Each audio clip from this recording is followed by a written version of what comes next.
Pourquoi est-ce que pourquoi est-ce que l'Afrique s'enfonce-t-elle dans la pauvreté? C'est une question qu'on se pose sans arrêt. Alors on parle du sida, de la famine, de la sécheresse, du chômage, des guerres, de la corruption.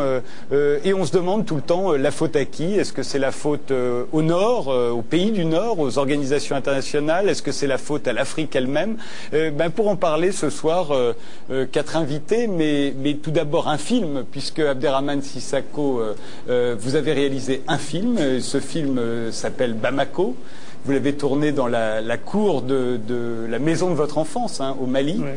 Et ce film, Bamako, raconte à la fois une histoire intime, l'histoire d'un couple et de son enfant, mais en parallèle, il y a un procès qui s'instaure dans la cour de cette maison. Et ce procès, c'est celui des institutions internationales. C'est une sorte de docu-fiction. Les gens, il y a des vrais avocats, des vrais juges. On va en voir tout de suite un extrait, et puis on va pouvoir en parler après. Alors, c'est ça le sujet. Est-ce que c'est la faute des institutions internationales? Est-ce que c'est la faute des Africains? Extrait de Bamako. D'abord, je me lève en faux contre l'idée selon laquelle la principale caractéristique de l'Afrique est sa pauvreté. Elle est plutôt victime de ses richesses. Et je voudrais qu'on parle davantage de paupérisation et non pas de pauvreté. Parce que quand vous parlez de paupérisation, vous touchez du doigt les mécanismes. Et Bush est au centre de ce mécanisme. Bush est chef d'orchestre. Donc je ne vois pas de quoi il se plaît. Moi je dis que l'Occident s'est créé et s'est infligé 2 peurs. Le terrorisme et l'immigration. Alors soyons sereins.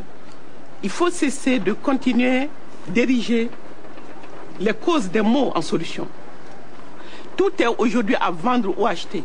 Quand dans un village, une femme malade peut mourir et pourtant l'infirmier qui a le médicament dans ce village refuse de la soigner parce qu'elle ne peut pas payer. On en est arrivé à ça. Finalement, c'est ce que le système, c'est ce que nous avons retenu du système. C'est-à-dire paye ou crève. C'est ce que l'Occident nous sert comme leçon et c'est ce que nous nous infligeons comme traitement. Et cela, moi je pense que ce qui est requis de l'Afrique aujourd'hui, c'est un sursaut, se ressaisir. Cette femme qui n'est pas nommée dans votre film, c'est Aminata Traoré, donc l'ancienne ministre de la Culture du Mali, mais vous ne le dites pas. Non. Vous avez choisi, de tous ces gens qui défilent devant ce tribunal, vous avez choisi que ce soit des anonymes, des gens qui sortent de chez eux et qui viennent témoigner? Oui, parce qu'en général, c'est ceux à qui on ne donne jamais la parole. Vous savez que l'Afrique est un continent dont on parle beaucoup, qui parle rarement d'elle-même. Donc, quand on fait un film qui concerne des centaines de millions de gens, je crois que la priorité pour moi en tant qu'artiste, en tant que cinéaste, c'est donner la parole aux anonymes. Mais Aminata, c'est quelque chose, elle est spéciale, c'est quelqu'un qui se bat depuis très longtemps pour faire entendre ces voix-là. Alors pour parler du débat que vous faites dans votre film, à qui la faute? Est-ce que c'est la faute aux pays du Nord ou est-ce que c'est la faute aux Africains? Autour de vous, il y a Jean Ziegler, vous êtes rapporteur des Nations Unies, vous êtes un spécialiste de l'alimentation et des rapports Nord-Sud. Alain Mabankou, vous êtes un romancier congolais, mais aussi vous êtes professeur à l'Université de Californie, c'est ça, je me trompe pas? Los Angeles, Californie. Et Léonore Miliano, vous êtes romancière aussi, mais camerounaise? Oui, je suis camerounaise, je m'appelle Léonora. J'ai dit Léonore, pardon. Léonora Miliano, excusez-moi. Jean Ziegler, je crois que vous avez vu le film. Oui. Comment l'avez-vous trouvé? D'abord, je trouve miraculeux qu'on puisse transmettre tant d'analyses justes à travers un récit qui est captivant.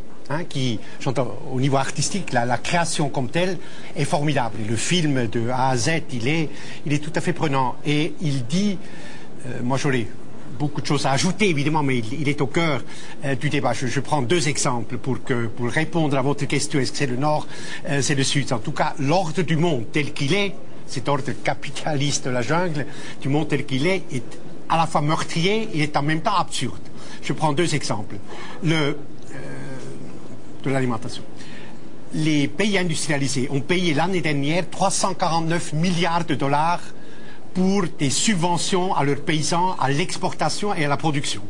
Aujourd'hui, si vous êtes sur n'importe quel marché africain, Bamako, Dakar, n'importe où, vous pouvez acheter des légumes français ou des fruits italiens, etc., à moitié prix des produits équivalents maliens ou sénégalais. Et quelques kilomètres plus loin, il y a le paysan africain sous un soleil brûlant, avec toute sa famille, qui travaille 15 heures par jour. Il n'y a pas la moindre chance de pouvoir vendre ces produits et d'avoir un minimum vital. Donc la sous-alimentation en Afrique, en 30 ans, a plus de doublé de 84 millions à 202 millions de personnes. Alors on s'étonne que les jeunes s'enfuient et se meurent dans l'Atlantique. C'est le dumping agricole produit par l'Union européenne qui détruit l'agriculture africaine. Or, je vous rappelle que de 53 pays africains, 37 sont des pays presque exclusivement agricoles. Alors, aussi longtemps que le dumping agricole que nous exportons, enfin nous, les dirigeants de nos pays industrialisés, subventionnent l'agriculture ici pour la surproduction, subventionnent en plus l'exportation de cette surproduction, détruisent l'agriculture africaine, aussi longtemps un paysan africain avec tout son savoir, avec le travail incroyable qu'il fournit, n'a pas objectivement, quel que soit le régime, corrompu, pas corrompu, etc., le Mali, ça va plutôt bien, n'a aucune quelconque chance de pouvoir nourrir correctement sa famille. Abderrahmane Sissako, Aminata Traoré, dans l'extrait qu'on vient de voir, elle dit l'Afrique, c'est un continent riche, mais on le pille. Alors qui le pille? Est-ce que ce sont uniquement les pays du Nord ou est-ce que ce sont aussi les dirigeants africains? Puisque très souvent, on met ça devant, on parle de la corruption. Non, bien sûr que il y a une notion de co-responsabilité. Il n'y a pas que l'Europe qui est responsable de ce qui arrive, mais les responsabilités ne sont pas pareilles. On ne peut pas partager à 50% les responsabilités, c'est-à-dire rendre les victimes responsables au même titre que les institutions. Je vais simplifier pour rajouter une petite chose à ce que Ziegler vient de dire. Depuis 30 ans, il y a ce qu'on appelle la politique d'ajustement structurel. C'est une politique imposée par deux grandes institutions qui existent depuis 50 ans, qui nous disent, nous en tant qu'Africains, que pour que vous vous développez, il faut que vous ajustiez structurellement, c'est-à-dire qu'il faut que l'État ne s'occupe pas de la santé ni de l'éducation. Comment un pays, comment un continent peut s'en sortir sans la santé ni l'éducation? Voilà. Et que depuis 30 ans, les gens sont de plus en plus pauvres, les gens sont de plus en plus malades. Ce sont des questions que nous nous posons tout simplement. Léonora Miano. Oui. Vous alliez récidiver. Non, c'est dit Léonora Miano. Dans vos romans, vous insistez beaucoup sur la part sombre, on va dire, de l'Afrique, c'est-à-dire ce que vous appellerez, j'imagine, son obscurantisme, à tel point que parfois certains ont dit que vous faisiez du tort à l'Afrique en l'accusant de cette manière-là. Vous avez l'air de dire les Africains portent une part de responsabilité là-dedans. Mais mes romans ne traitent absolument pas de questions économiques. Voilà. Donc sur les sujets économiques, j'ai absolument rien à redire. Sur les travaux de M. Ziegler, par exemple, comme Les Nouveaux Maîtres du Monde, j'ai absolument rien à redire là-dessus. Sur les responsabilités, je pense qu'il connaît mieux le sujet que moi. Mes romans traitent de questions culturelles. De ce qui, dans nos cultures, dans notre vision du monde, peut être mortifère. Voilà de quoi je parle. Et c'est sur ces choses-là que je pense que nous avons aussi à faire pour évoluer. Voilà. Mais vous voulez dire quoi? Vous parlez parce que vous parlez des superstitions, c'est ça que vous appelez mortifères? Oui, il y a des superstitions mortifères. Je veux dire, par exemple, de croire qu'un enfant venu au monde par le siège est un démon parce qu'il a trop fait souffrir sa mère et qu'il doit être tué. Voilà, c'est quelque chose de mortifère, non, pour une société. Voilà, d'accuser des enfants de sorcellerie et de les chasser, c'est quelque chose de mortifère, puisque les enfants, c'est l'avenir. De revenir pendant des périodes de guerre à des pratiques de cannibalisme, par exemple, c'est mortifère pour une société. Donc c'est ça que je dis, hein, qu'il faut faire le ménage dans nos traditions, garder celles qui valorisent l'humain et puis éradiquer les autres. Vous voulez dire que ce seraient les traditions qui porteraient, d'après vous, une part de responsabilité dans le marasme, je cite le mot marasme, parce que celui qu'on emploie, de l'Afrique? Une part de responsabilité, vous le dites bien. Bon, mes romans traitent de misère morale. Il est certain que dans toutes les sociétés du monde, la misère morale est aussi engendrée, en tout cas accrue, par la misère matérielle. Mais ce n'est pas celle-là qui m'intéresse. Moi, c'est vraiment l'intimité des Africains. Et quand je dis des Africains, ce n'est même pas ce que je devrais dire, parce que mes romans sur l'Afrique, même s'ils se déroulent dans un pays imaginaire, sont quand même géographiquement très circonscrits. C'est-à-dire que on est quand même en Afrique équatoriale. On n'est pas dans le Sahel. Les choses que je décris ne peuvent pas arriver au Mali. Il est très important de le préciser. Donc l'Afrique est un continent, c'est pas un grand pays où les gens parlent africain. C'est un continent. Non, mais c'est ce qu'on croit ici. Donc j'ai plaisir à le préciser puisque l'occasion m'en est offerte. Donc c'est un continent. Les visions du monde, les façons de vivre, y sont diverses. Et je parle de la manière dont nous vivons nous en Afrique centrale. Alain Mamankou, qu'est-ce que vous pensez vous de ce débat, de ce procès? Je pense que ce procès est très intéressant puisque nous sommes en quelque sorte toujours dans la spirale des animaux malades de la peste de La Fontaine. Donc il faut toujours trouver cette espèce d'aliboron, d'âne qui porterait peut-être le fardeau, le fait, avec X un peu des malheurs du monde. Depuis ce qu'on a appelé le nouvel impérialisme, depuis 1870 jusqu'à 1914, lorsque les grandes expéditions ont recherché à aller voir ce qui s'est passé ailleurs, nous sommes rentrés dans cette mécanique qui fait que, à côté même de la responsabilité qu'on pourrait imputer aussi bien aux Africains et aux Européens, on est en droit de s'interroger, mais qu'est-ce qui s'est passé pour que tout d'un coup, une certaine Europe se réveille pour s'intéresser à certains territoires au point, par exemple, de gommer tout un passé, de gommer toute une civilisation. Il est clair que lorsqu'on arrivait en Afrique, c'était pas une table rase, il n'y avait pas de coutumes. Je reste persuadé que dans les traditions africaines, il y a quelque chose aussi qui rétablit l'être humain dans sa personnalité, dans sa fierté, et c'est à nous autres Africains d'aujourd'hui de trouver l'intersection entre, n'est-ce pas, les racines de nos traditions et ce que l'Occident peut avoir d'intéressant. Il y a des bonnes ou des mauvaises choses des deux côtés et il n'y a jamais le diable et le bon Dieu à gauche ou à droite. Je pense qu'il faut réfléchir, éviter ces débats soporifiques qui nous empêchent de dormir, qui n'aboutissent à rien. Tous les débats. Vous parlez de celui qu'on est en train de faire. Ah non, le nôtre, non,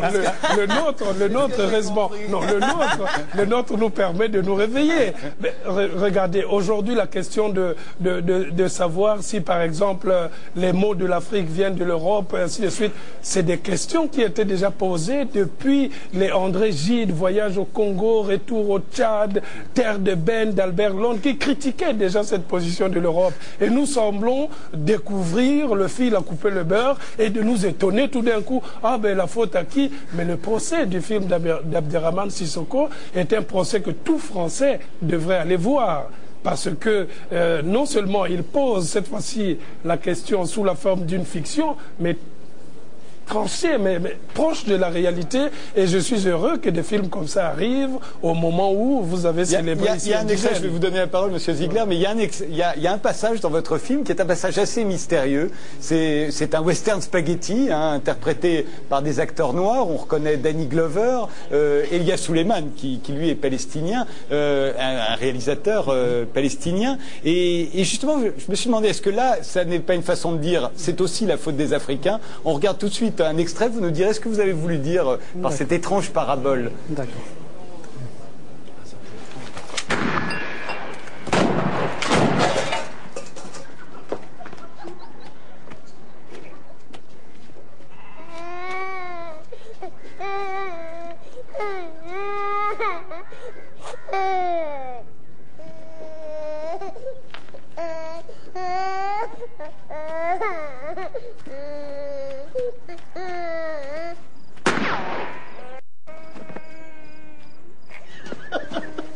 Les gars.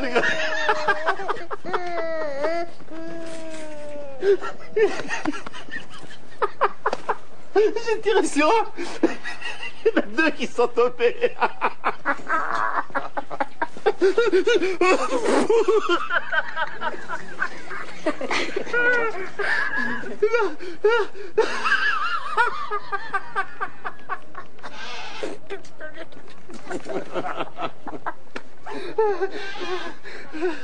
Qu'est-ce qu'il y a, les gars?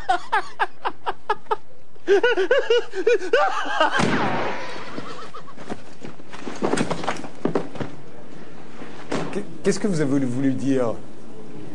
Donc j'ai voulu dire, pour ceux qui ne le comprendraient pas peut-être dans le film, que la notion de co-responsabilité dans ce qui arrive à l'Afrique, moi en tant qu'Africain j'en suis conscient.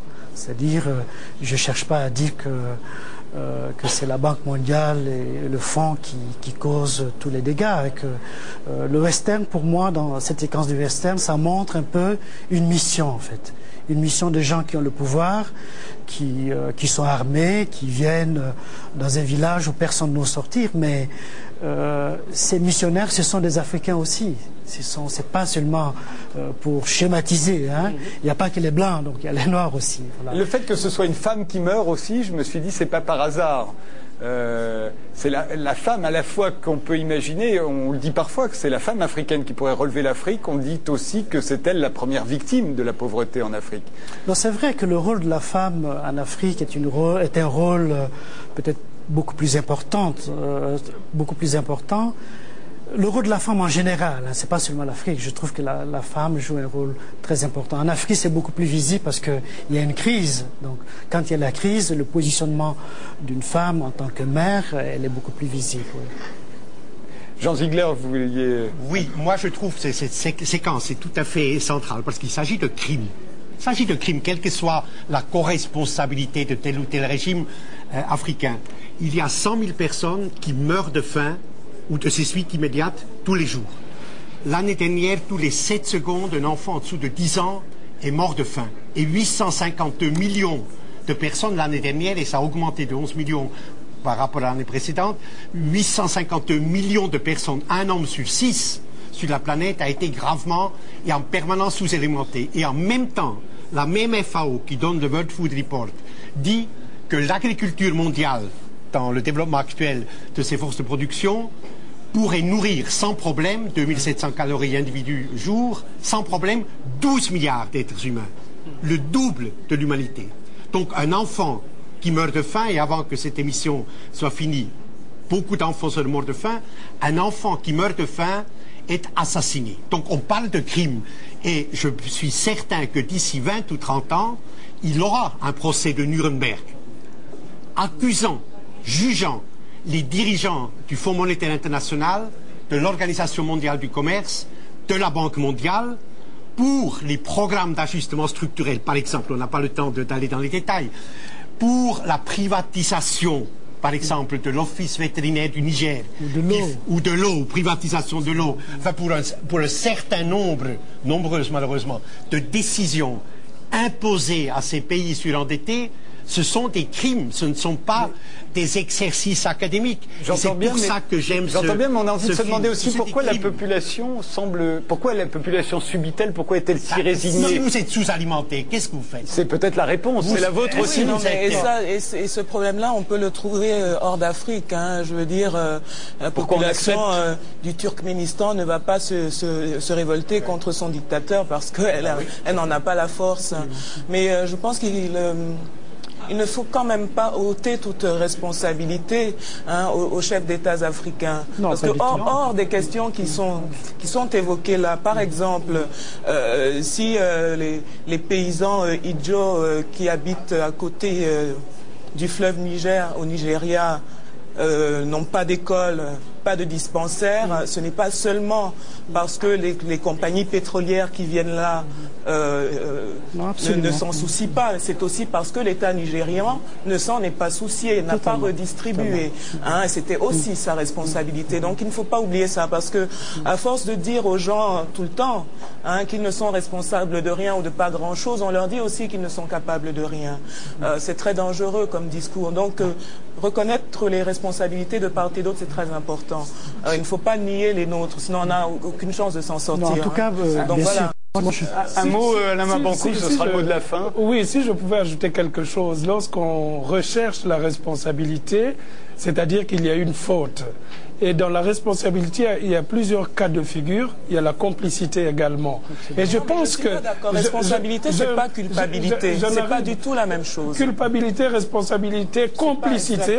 Complicité, c'est une notion plus juridique qui veut dire que souvent, le complice est puni de la même manière que les responsables. Quand je prends un exemple littéraire. Prenez-le court. Voilà, puisqu'en tant qu'écrivain, je suis plutôt dans ce domaine. Si vous prenez un livre, un des chefs-d'œuvre de la littérature africaine, Ville cruelle, qui posait la question même du système colonial avec à l'intérieur le colon qui était là, les paysans qui venaient vendre du cacao et les surveillants étaient des Africains qui, eux, avaient le droit de dire si le cacao était bon ou mauvais, et s'il était mauvais, on le jetait au feu. Mais il arrivait que ces Africains jettent du bon cacao, semble-t-il, au feu, mais en réalité, ce n'était pas du vrai feu. Ils cachaient le cacao pour faire derrière une espèce de commerce parallèle. Ça veut dire que c'est des complices qui devaient être aussi mis à la même table que les responsables. Donc oui, on peut parler de la responsabilité du Nord, on ne peut pas aussi dédouaner cette espèce de complicité qui mine actuellement le continent africain. Le dernier mot, ce sera Mamani Keïta qui va chanter. Nous, on se retrouve demain à 22h50. Pardon, qu'est-ce que je bredouille, c'est terrible. Il vaut mieux qu'elle chante.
Sina ma ube sina